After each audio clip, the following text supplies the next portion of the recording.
बिस्मिल्लाहिर्रहमानिर्रहीम। अल्लाह अल्लाह तेरी इबादत करते हैं और तेरे से ही कामयाबी और इज्जत मांगते हैं। मेरे मेलसी के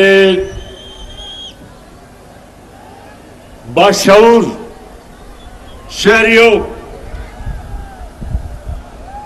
मैं सबसे पहले तो औरंगजेब खान आपको और ताहिर इकबाल आप दोनों को इस शानदार जलसे में जो आपने लोगों को इकट्ठा किया, मैं आपको खिराज तहसीन पेश करता हूं।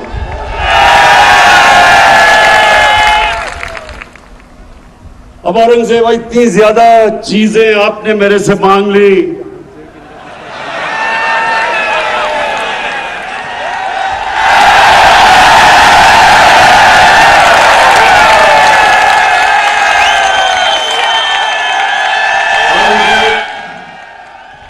और जहां से लगता है कि जो 74 साल में काम नहीं हुए वो 1 साल में ही आप करवाना चाहते हैं।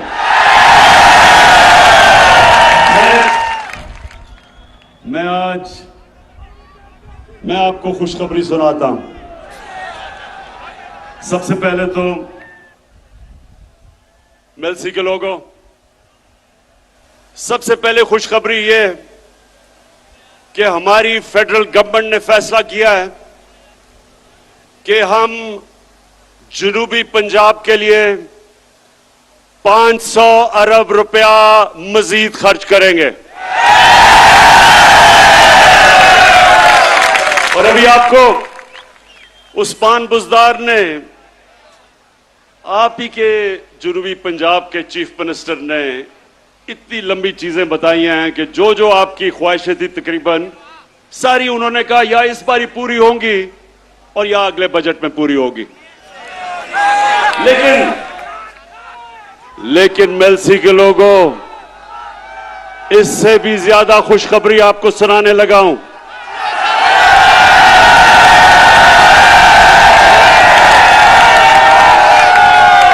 हमने फैसला किया है कि हम नेशनल असेंबली में साउथ पंजाब की कॉन्स्टिट्यूशनल अमेंडमेंट रख देंगे कि साउथ पंजाब का सूबा बनना चाहिए।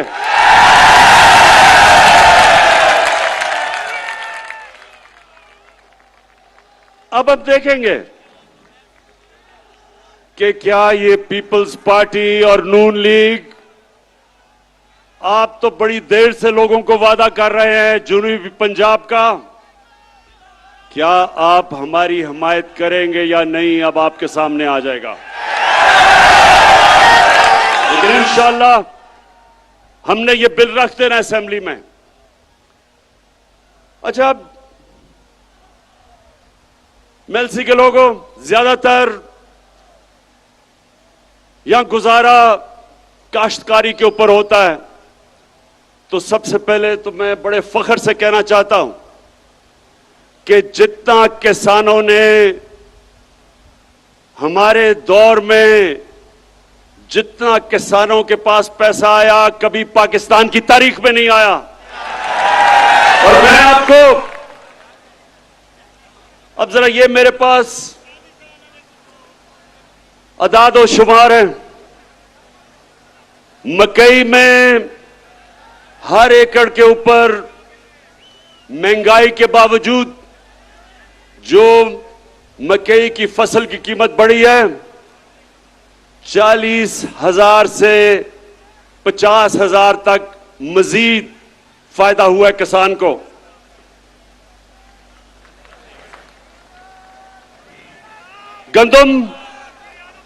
गंदम के अंदर जो हमने 50% हमारे दौर में गंदम की सपोर्ट प्राइस बढ़ाई, जो किसान की जेब में आया हर एकड़ में वो 25,000 से 30,000 रुपया। उसके बाद कपास की कीमत दुगनी हो गई है। कपास की कीमत अब दुगनी किसान को मिल रही है और उसकी वजह से 1 एकड़ के ऊपर कपास में 70,000 से 80,000 रुपए तक मेरे किसान को फायदा हुआ है। और अब एक और चीज कि यूरिया खाद, मुझे पता है कम हुई थी बीच में, दुनिया में कम हो चुकी है, लेकिन अभी आपको मिलेगी। हमने बड़ी मुश्किलों से हमने खाद भी ज्यादा इस बार प्रोड्यूस की, ज्यादा गैस दिया, खाद की फैक्ट्रियों को बंद नहीं होने दिया, लेकिन उसके बावजूद हमने चाइना से 1 लाख टन खाद मंगवाई है, जो कि इंशाल्लाह 1 हफ्ते तक पहुंच रही है।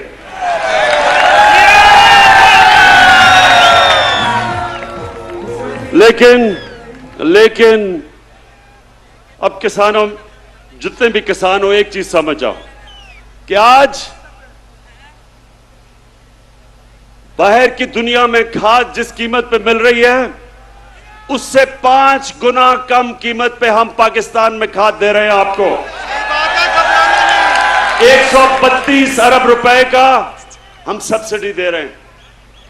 तो मैं इसलिए आज आप किसानों के सामने पहले ये जरूर बात करना चाहता हूं, और भी अभी बड़ी बातें करनी है मैंने, लेकिन मैं पहले अपने, क्योंकि मेरा ये ईमान है, जब किसान खुशहाल होगा पाकिस्तान तरक्की करेगा।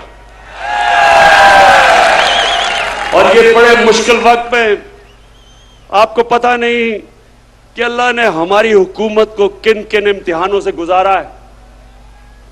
पहले एक मुल्क मिला जिसको रे चोरों का टोला दिवालिया निकाल चुका था, उसको संभाला, और फिर जब वो संभल रहा था तो 100 साल में एक दफा इस तरह का बुरान आता है, जो कोरोना वायरस पाकिस्तान और सारी दुनिया में आ गई।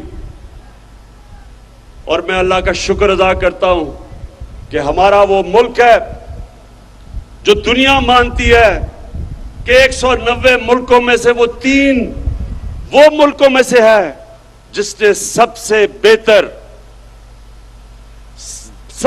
बेहतर तरीके से इस बड़े बुरान से अपने मुल्क को निकाला है, अपने लोगों को भी बचाया, अपनी मायशत को भी बचाया। और उसके बाद महंगाई का समुंदर आ गया सारी दुनिया में। मेलसी के नौजवानों, आपको पता होना चाहिए कि इस वक्त दुनिया की तारीख में, यानी, और मैं तारीख की बात कर रहा हूं कि अमेरिका में 40 साल के बाद सबसे ज्यादा महंगाई आई है, बर्तानिया में 30 साल के बाद, जर्मनी में 26 साल के बाद, तुर्की में 20 साल के बाद। इतनी महंगाई दुनिया में जो आई है, उसके मुकाबले में पीपल्स पार्टी का जो 2008 से 13 का दौर था, उस दौर में ज्यादा महंगाई थी आज से। लेकिन इस महंगाई के बावजूद इंशाअल्लाह हमने पूरी कोशिश की कि आपके ऊपर हम कम बोझ डालें, और अल्लाह का करम है कि हमारी पाकिस्तान की तारीख में सबसे ज्यादा टैक्स इकट्ठा किया गया, और उसकी वजह से मैंने 10 रुपए कम किया पेट्रोल और डीजल,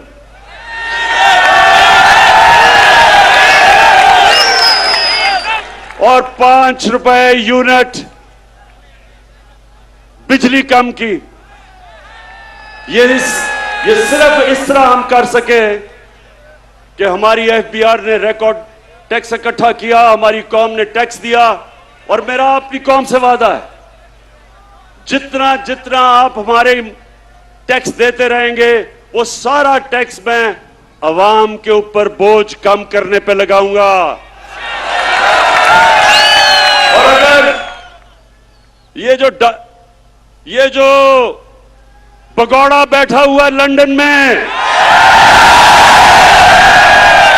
जिस दिन इसका मैंने पैसा वापस ले आया, तो मैं आपको वादा करता हूं कि पेट्रोल और डीजल की कीमत आधी कर दूंगा।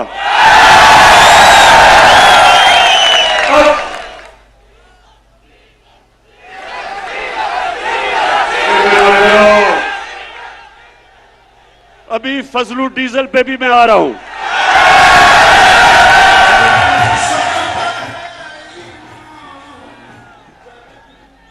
अच्छा, मेलसी के लोगों, ये भगौड़े और डीजल के ऊपर आने से पहले मैं सिर्फ आपको, नौजवानों, आपके लिए एक बात करना चाहता हूं।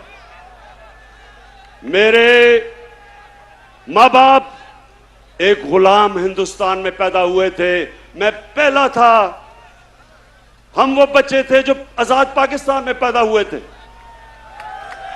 और मेरी हमेशा मां बाप ने भी मुझे याद दिलाया और हमेशा मेरे ज़हन में था कि कभी हमने पाकिस्तान को कभी किसी की गुलामी नहीं करने देना। और मेरे मेलसी के लोगों और जो पाकिस्तान के लोग टीवी पे ये देख रहे हैं, ये सुन लो, ना आज तक इमरान खान किसी के सामने झुका है, और इंशाअल्लाह जब तक मेरे में खून है, मैं अपनी कौम को किसी के सामने झुकने नहीं दूंगा। अभी ये जरा सुने, यूरोपियन यूनियन के एम्बेसडर ने खत लिखा पाकिस्तान को कि आप रूस के खिलाफ उसके मुखालिफ स्टेटमेंट दें, उसके खिलाफ वोट दें। मैं ये यूरोपियन यूनियन के एम्बेसडर से पूछता हूं कि क्या आपने हिंदुस्तान को भी ये खत लिखा था? क्योंकि मैं अपनी कौम को याद करवाना चाहता हूं कि ये वो पाकिस्तान था जिसने ये नेटो की मदद की, जो वॉर ऑन टेरर थी, हमने उनका साथ दिया। मैं कभी ना साथ देता, मैं अपनी मुल्क को बाहर रखता उस जंग से, लेकिन उस वक्त का जो सरबराह था उन्होंने उनका साथ दिया। क्या मिला पाकिस्तान को? 80,000 पाकिस्तानियों की जानें गई, हमारा कबायली इलाका उजड़ गया, 35 लाख लोगों ने नकल मकानी की, हमारे मुल्क को 100 अरब डॉलर से ज्यादा नुकसान हुआ। तो क्या मैं अपने यूरोपियन यूनियन के एम्बेसडर से पूछता हूं कि आपने क्या हमारा शुक्रिया अदा किया? क्या आपने कहा कि हां, आपने हमारी मदद की थी, हमारी जंग में आपने हमें अप्रिशिएट किया? सारे नेटो के मिला के 10% भी लोग नहीं थे जो इस जंग में मरे। हमारे मुकाबले में जो 80,000 पाकिस्तानियों की कुर्बानी दी गई। तो मैं उनसे आज ये पूछता हूं कि बजाय आपने, जब हमने आपके साथ खड़े हुए थे, बजाय आप हमारा कम से कम शुक्रिया अदा करते, ऐसे आप में से लोग थे जिन्होंने अफगानिस्तान में जो जंग हारी आपने, वो पाकिस्तान को जिम्मेदार ठहराया था। शुक्र करना तो दूर की बात है। और दूसरा, जब कश्मीर में हिंदुस्तान ने इंटरनेशनल कानून तोड़ा, यूनाइटेड नेशंस की सिक्योरिटी काउंसिल की रेजोल्यूशंस की खिलाफ वर्जी करते हुए जो कश्मीर का स्टेटस खत्म किया, क्या आप में से किसी ने हिंदुस्तान से कोई राब्ता तोड़ा, कोई उनकी तनकीद की, कोई तिजारत बंद की? तो हम आपके सामने क्या हैं? क्या हम कोई गुलाम हैं कि जो आप कहेंगे हम कर लें? और मैं मेलसी के लोगों, मैं आपको बताऊं कि इनको ये गलत आदतें पड़ी किधर से हैं। 2008 और 2018 के दरमियान में 400 ड्रोन अटैक हुए पाकिस्तान के ऊपर। जब जरदारी मुल्क की बड़ी बीमारी,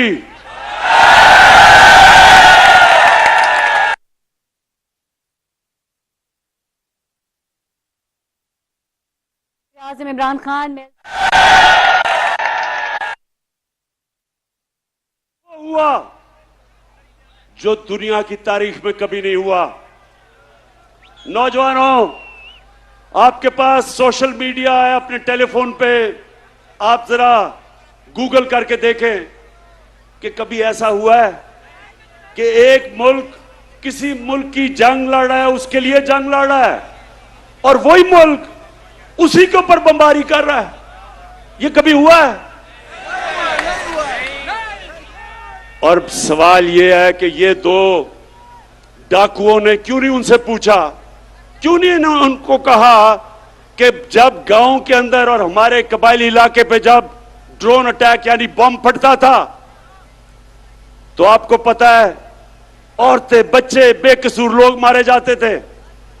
जब ड्रोन अटैक एक घर पे फटता है तो लोगों के गोश्त के टुकड़े दीवारों पे होते हैं। इनको कोई शर्म नहीं आई कि हमारे पाकिस्तानी मर रहे थे।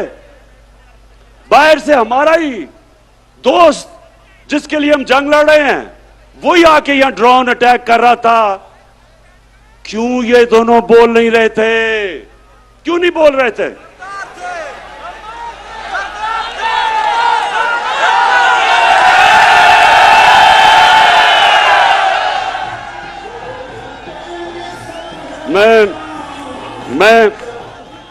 मैं आपको बताता हूं कि ये दो डाकू क्यों नहीं बोल रहे थे, क्योंकि इनके चोरी इस मुल्क से जो पैसा लूट के इन्होंने बाहर के मुल्कों में और बैंकों में और बड़े बड़े महल्लात लिए हुए थे, इनको डर था कि जिस दिन ये कहेंगे कि सर ये क्या कर रहे हैं आप, ये ना करें, वो इनकी प्रॉपर्टी जब्त कर लेंगे।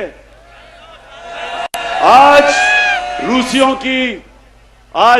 की जो उनकी मगरब में असासे हैं वो जब्त कर रहे हैं। इनको भी वही डर लगा हुआ था। तो ये पैसे के बुत की पूजा करने वाले चुप करके तमाशा देखते रहे और हमारे लोगों का खून होता रहा। बेकसूर लोग बेचारे कबायली इलाके में उनके बच्चे मरे, और वो जिसके खानदान में लोग मरते थे वो हमारे खिलाफ हमले करते थे, बदला हमारे पे लेते थे, क्योंकि उनको पता था कि हमारी इजाजत से ये ड्रोन अटैक्स अपने मुल्क पे हो रहे हैं। आप बताएं, जब से इमरान खान वजीर आजम बना कोई ड्रोन अटैक हुआ है? ना ही हुआ। और मैं आज अब सबके सामने कहता हूं कि कभी किसी ने कोशिश की ड्रोन अटैक करने की, मैं पाकिस्तान की एयरफोर्स को कहूंगा कि वो ड्रोन को नीचे गिरा दे। इसलिए कि ये कानून की खिलाफ वर्जी है। कोई दुनिया में कानून इजाजत नहीं देता कि आप किसी के मुल्क में आके अटैक करके और लोग मार दें। अंग्रेजी में कहते हैं जज, जूरी, एक्सिक्यूशनर। ये किसी कानून के अंदर नहीं है, ये जंगल के कानून के अंदर है।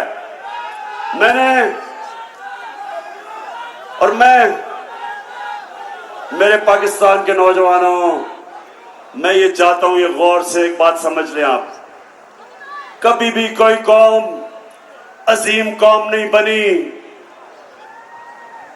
जो दूसरों के सामने झुकती है। सिर्फ खुददार कौमें अजीम कौम बनती है। जो किसी से भीख मांग के गुजारा करती है कौम, वो ऐसे ही है जैसे कि अगर मैं वसाखिया पकड़ लूं, अपनी टांगों पे जोर ना डालूं, मेरी टांगें कमजोर हो जाएंगी। इसी तरह मुल्क कमजोर हो जाते हैं जो अपने पैर पे नहीं खड़े होते। हम कोई किसी से दुश्मनी नहीं चाहते, हम सबसे दोस्ती चाहते हैं।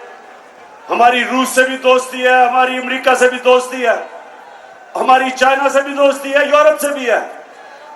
हम किसी कैंप में नहीं हैं, लेकिन क्योंकि हम न्यूट्रल हैं। इंशाल्लाह हम उन मुल्कों के साथ मिलकर एक दिन कोशिश करेंगे कि जो यूक्रेन में जंग है ये बंद हो। इससे बहुत दुनिया को नुकसान हो रहा है। इससे तेल की कीमतें आसमानों पे चली गई, गंदम की कीमतें आसमानों में, गैस की कीमत उधर पहुंच गई है कि ये यूरोप जैसे मुल्क, बर्तानिया जैसे मुल्क में इस वक्त लोगों को मुश्किल पड़ी हुई है। तो इसलिए हम जंग में किसी का साथ नहीं देंगे, अमन में सबका साथ देंगे। अब मैं अपने पाकिस्तानियों, ये जो अदम एतमाद की तहरीक है इसके ऊपर जरा मैं बात थोड़ी सी करना चाहता हूं। पहले ये लोग कौन है जो अदम एतमाद की तहरीक चला रहे हैं?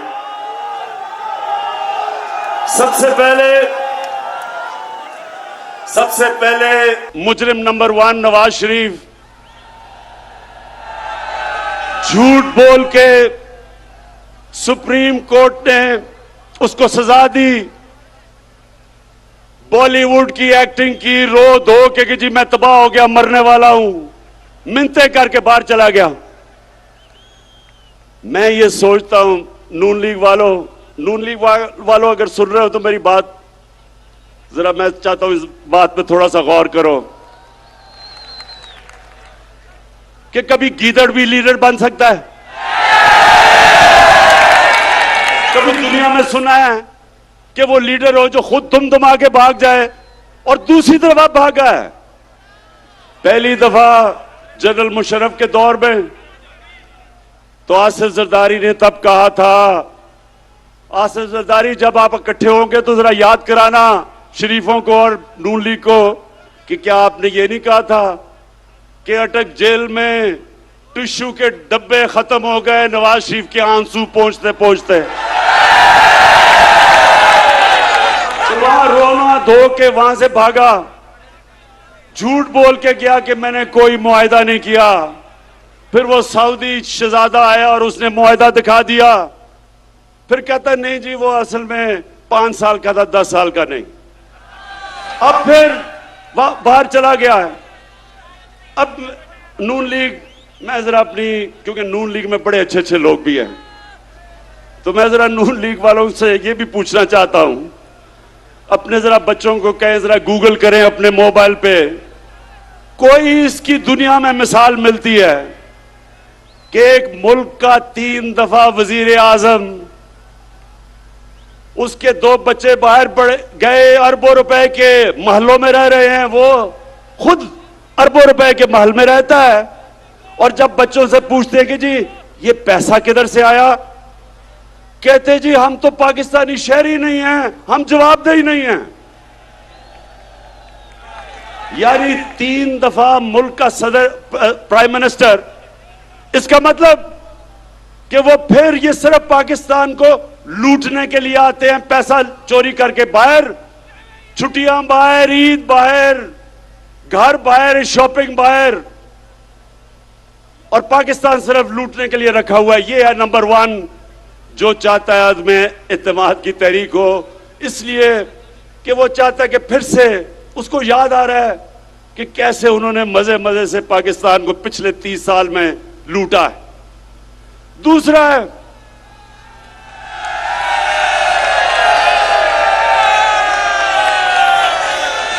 है शहबाज शरीफ। अब ये शहबाज शरीफ कौन है? अगर आपने शहबाज शरीफ का पता चलवाना है तो कहीं से मकसूद चपरासी को पकड़ के ले आए। वो बेचारा मकसूद चपरासी, एक दिन उसे पता चला कि उसके बैंक के अंदर 375 करोड़ रुपया आ गया। ये इसी तरह ही था कि हुदैबा पेपर मिल में लंदन में काजी फैमिली बैठी थी आज से 20-25 साल पहले, क्योंकि इन्होंने तो पुरानी चोरी शुरू की हुई है ना, तो उनको पता चला कि उनके बैंकों में लाखों पाउंड आ गए। वो बेचारे हैरान किधर से आए हैं, पता चला यहां से चोरी का पैसा पहले उधर भेजा और उधर से रेमिटेंस दिखा के पैसा पाकिस्तान ले आए। तो शहबाज शरीफ, अच्छा अब इसका मैं आपको एक बताऊं, इन दोनों ने एक बड़ा ये हर कोई मैच खेलता है ना, तो इन्होंने एक मैच की एक टेक्निक निकाली हुई है। वो भगौड़ा जो उधर बैठा है, वो और उसकी बेटी, वो फौज को बुरा भला कहते हैं, और शहबाज शरीफ जो भी उसको बूट नजर आता है पॉलिश करना शुरू कर देता है। लेकिन शहबाज शरीफ, ये वो जमाना बदल गया है। ये वो जनरल जिलानी का जमाना नहीं जब उसके घर पे सरिया लगाते लगाते आप वजीर आला बना और फिर अरबोपति बन गए। जमाना बदल चुका है। आपको शहबाज शरीफ जो मर्जी आप कर लें, आपको जवाब देना पड़ेगा कि 16 अरब 1600 करोड़ रुपया आपके नौकरों के अकाउंट में कैसे आया। मैं फिर से नून लिख के पूछता हूं कि आप भी ये पूछे तो सही इससे कि 1600 करोड़ रुपया नौकरों के अकाउंट में किधर से आ गया। अगर हलाल का पैसा था तो अपने अकाउंट में लेते, क्योंकि आपने चोरी का पैसा था तो नौकरों के अकाउंट में। बेटे को भी इसने बाहर भिजवा दिया है, मकसूद चपरासी को भी बाहर भिजवा दिया है, अपने दामाद को भी बाहर भिजवा दिया है। भाई यहां तो अदालतें आजाद हैं, क्यों बाहर भिजवाया हुआ इनको? तो ये है दूसरा जो डरा हुआ है कि इसका केस आने लगा है और अगर केस आ गया तो इसने जेल में होना है, इसलिए ये भी जल्दी जल्दी अदम एतमाद की तहरीक में। और तीसरा है नहीं बीमारी, जरदारी। जरदारी का कमाल यह है कि जब बेनजीर इक्तदार में आई तो आते साथ ही एक साल ही नहीं लगा, सारी दुनिया में धूम मच गई मिस्टर 10% कि हर चीज के ऊपर 10% पैसे खींच लेता था। ये वो आदमी था जो बेम्बिना सिनेमा के टिकट ब्लैक करता था। उसके बाद जो इसने पैसा बनाना शुरू किया, इसके और नवाज शरीफ के ऊपर बाहर के अखबारों के अंदर मजमून आए, किताबों के अंदर इनका जिक्र आया, इनकी चोरी का। बीबीसी के ऊपर फिल्में बनी इनकी चोरी पे। इसी जरदारी को 2 दफा नवाज शरीफ ने जेल में डाला करप्शन पे, और हुदैबा पेपर मिल का जो करप्शन का केस था वो जरदारी ने उसके ऊपर बनाया नवाज शरीफ पे। 96 की असेंबली में आसिफ जरदारी से पूछा गया कि सरे महल आपका है या नहीं है। एक बड़ा महंगा इसने महल खरीदा बर्तानिया में। इसने असेंबली में कहा यह मेरा नहीं है। वो केस हुआ, केस पाकिस्तान जीत गया, सरे महल को बेचा, पैसा पाकिस्तान आना था। इतने में मुशर्रफ ने इसको एनआरओ दे दिया, पैसा भी हजम कर गया वो। ये फिर $60 मिलियन यानी $6 करोड़ पड़ा था स्विट्जरलैंड में। पाकिस्तान ने केस किया, पाकिस्तान केस जीतने लगा था, मुशर्रफ ने एनआरओ दिया, वो भी हजम कर गया। ये हैं वो लोग जो सारे मिलके कि जी वो बहुत बुरे हालात है पाकिस्तान के, अदम एतमाद हम लेके आएंगे। और चौथे नंबर पे फजलू।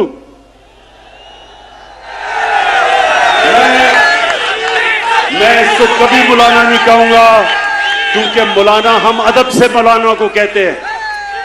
मौलाना पढ़े लिखे दीनी लोग होते हैं, हम उनकी इज्जत करते हैं। लेकिन जो डीजल के परमिट को बेच के पैसे बनाता है, और ये सिर्फ पैसे नहीं बनाता, ये ब्लैकमेल करता है।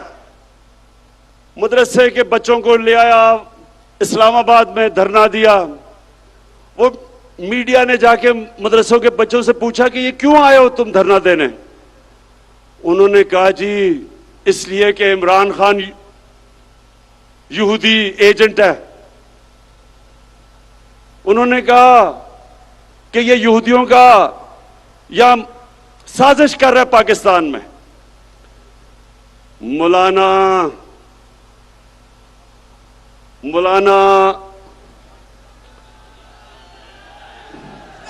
नहीं, डीजल नहीं मैं कह सकता इसको।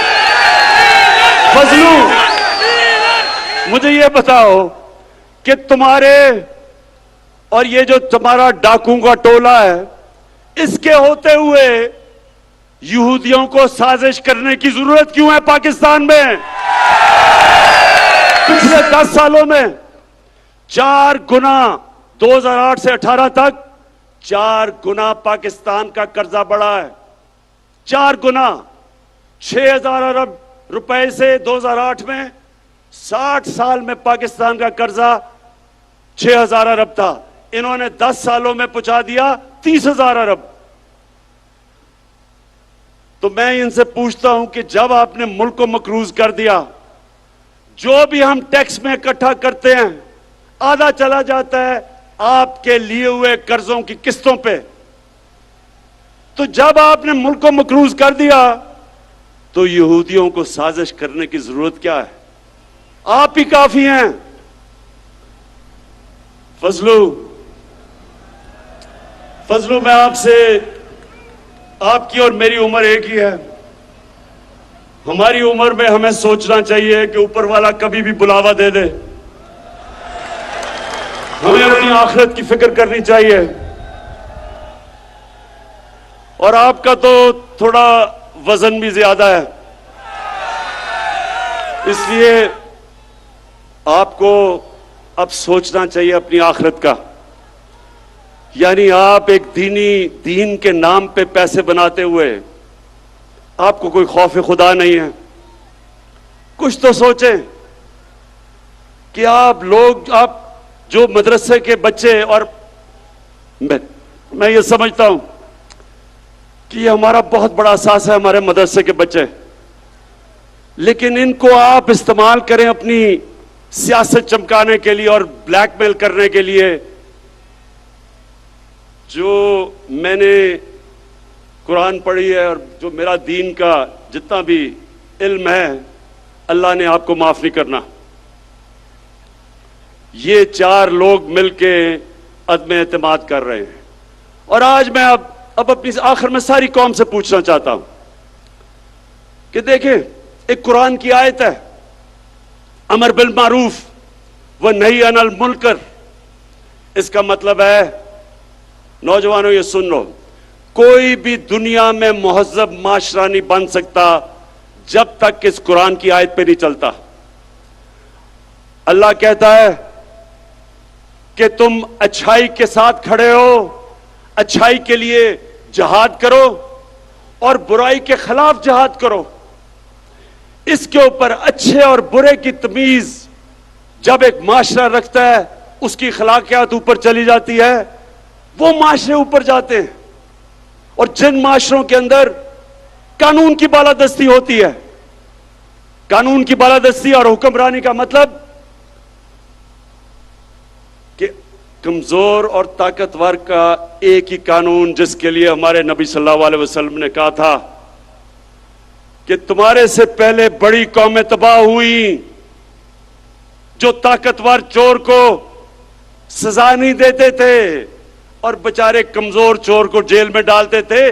कौम तबाह हो गई है तुम्हारे से पहले कई। अब ये जो चोरों का टोला है, ये सारे जो आपकी कौम को नुकसान पहुंचा रहे हैं, 35 साल से ये नुकसान पहुंचा रहे हैं।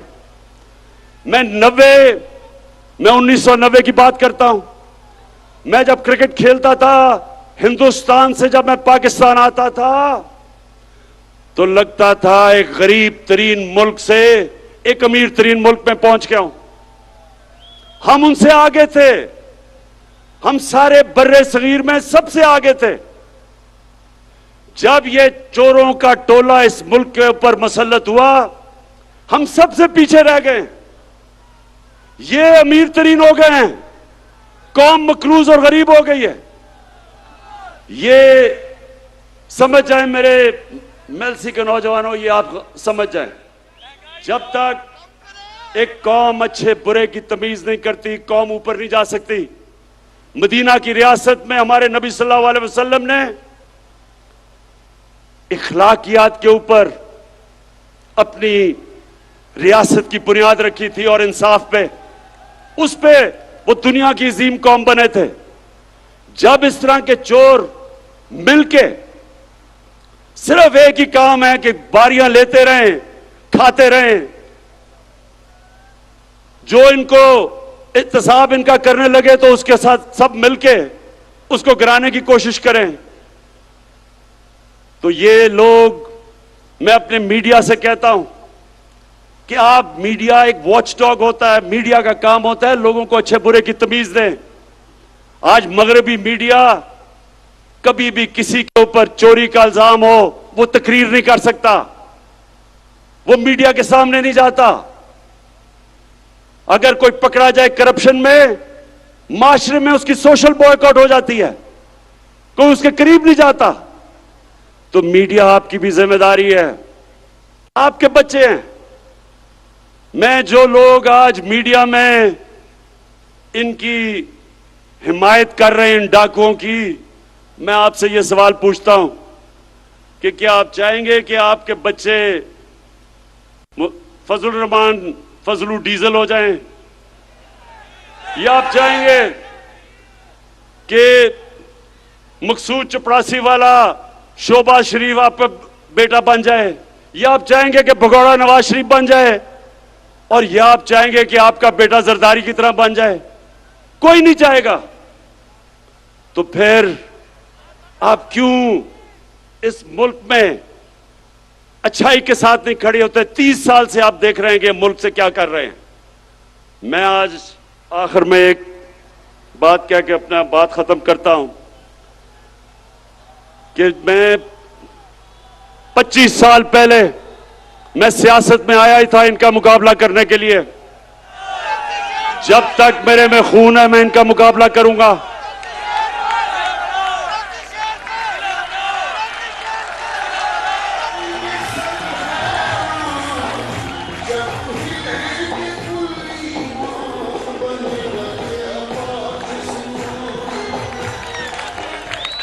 मैं इनका मुकाबला करूंगा और अभी मेरी पूरी तैयारी है कि जो भी ये करेंगे मैं उसके लिए तैयार हूं।